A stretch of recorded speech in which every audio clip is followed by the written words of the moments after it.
Looming over these G7 talks in Hiroshima is the location itself, where the U.S. became the first nation to use an atomic weapon during World War II. And for Secretary Kerry and the other ministers here, it was a powerful reminder of the real-world consequences of using nuclear weapons. Kerry and the other ministers laid wreaths at Peace Memorial Park near ground zero of the atomic bombing of Hiroshima on August 6, 1945. They also toured a museum that documented the aftermath and the devastation. The bomb, which led to the end of World War II, killed 140,000 people.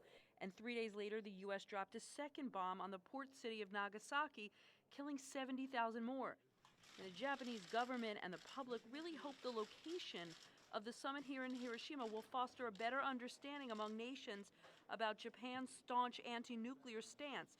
Recent comments by Republican presidential frontrunner Donald Trump proposing arming Japan and South Korea with nuclear weapons really raising a lot of eyebrows here in Japan.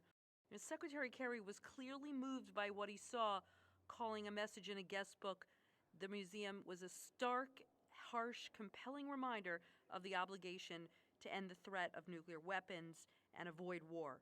It is a gut-wrenching display. It tugs at all of your sensibilities as a human being.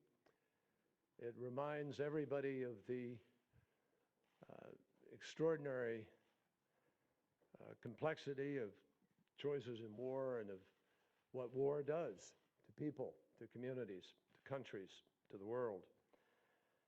This was a display that I will personally never forget.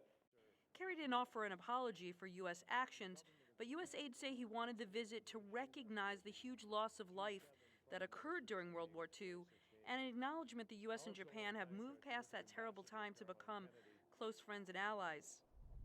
The fight against ISIS, Syria, the migrant crisis facing Europe, and violence in Ukraine, all some of the topics discussed during the talks, but of course, the fact the meeting was here in Japan, concerns in Asia also topping the agenda, including China's activities in the South China Sea and the North Korean nuclear threat.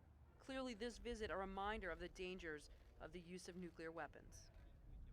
Secretary Kerry's visit here could pave the way for President Obama to visit Hiroshima when he travels to Japan for the G7 Leaders Summit next month. The White House says he hasn't made a decision, but President Obama did say he would like to be the first U.S. president to visit here when he first took office. But certainly such a visit could cause a lot of controversy and debate among the U.S. presidential candidates vying to be his successor. Elise Labott, CNN, Hiroshima.